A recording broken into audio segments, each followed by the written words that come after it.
Good morning. Well, good afternoon. Hello again, people.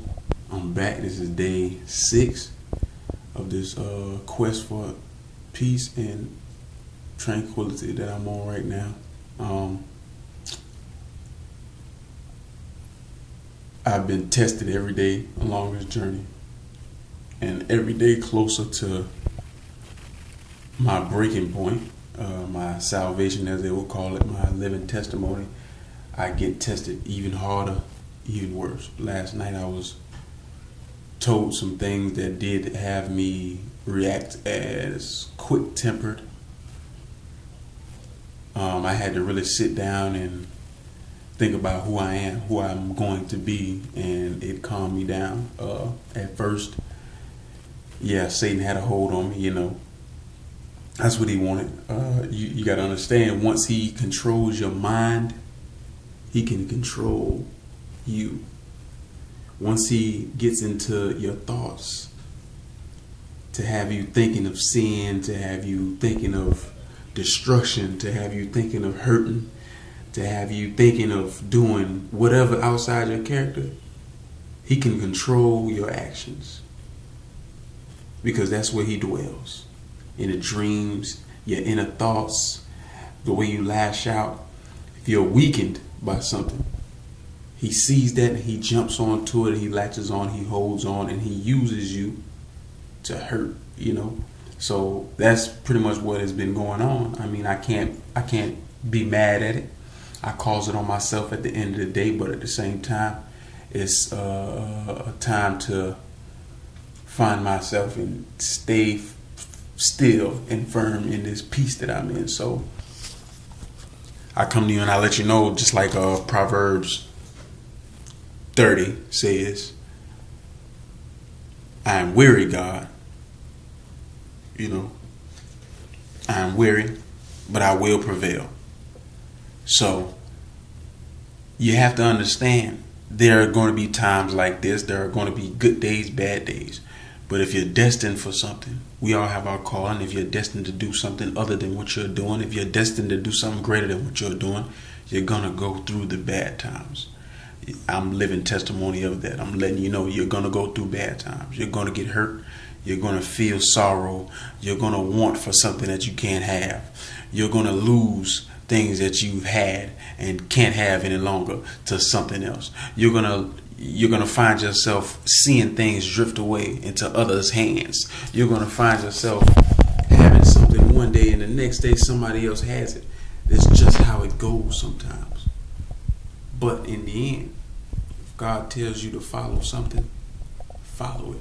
If he tells you to do something, do it. Right now, he's been telling me for the past 6 days, follow my steps, follow my voice. I will lead you out of the darkness. I've been doing that. He never said it was going to be easy. He never said it was going to be fast. He never said when I was going to come out of the darkness. But I tell you what, I'm following, because I have faith and I believe. No matter what happens along this journey, it's supposed to happen. Because I believe in truth. I believe in a higher power. I believe in the Word of God. And the Word of God has been telling me to stick with him, walk with him. I am with him right now, so yeah, I might get a little sidetracked. He pulled me right back. I didn't go astray. I stayed fast, I'm still on the same path as I was yesterday, as I'm going to be tomorrow, and the same path that I'm going to be until he calls me home, so I really feel blessed in this moment that I could be hurt at one point and turn around and still be joyous because I have a love over me from a higher power. In the end, that's what's important with finding yourself. A lot of people, I've done it before, feel like you have to go and find something that makes you happy. You tell people that this is not what you're doing. You're going after yourself, but you're steady pursuing something that can eventually make you happy, you believe. Something that can eventually fulfill all your urges that you're having at that moment. But it's not always the case. I can let you know that right now, because every time I've done that, it's a strike against me. And I'm going through the strikes right now because I'm losing something that I needed, something that I wanted, something that I asked God for. He's taking it away from me because I disobeyed him. I went against him. I doubted him numerous times, so you have to stay in the faith. You have to stay in the fight. It doesn't matter what comes up. It's always going to have something come up. I'm going to tell you, people, the greatest love is the love of God, and for all you people that are out there that's married or in relationships, the second greatest bliss is to have a commitment under God, so honor that, cherish that, or you will lose it. You might find yourself losing it to maybe a higher power, losing it to destiny. You maybe find yourself losing it to someone else. Who knows? But you have to stay in the same great path that you walk on from day one.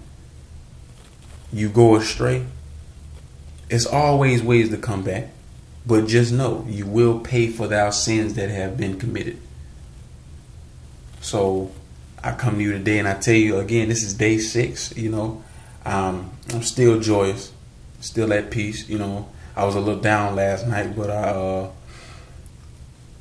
it's a funny story because the devil came after me and a friend of mine at the same time. So it was weird, but at the same time, it had me really believe in the work of God, because to know exactly and to understand the devil's work is amazing afterwards, because you understand and begin to know the love of God when he pulls you right back out of it. So I'm still at peace today. You feel me? So I say again to all you people, man, get into yourself before you get into anybody else. You can't begin to get into anybody else and feel like you need to be into anybody else before you find yourself. Because like I was told by someone, it's not going to work. Even though that statement is true, some people may not believe their own statements, so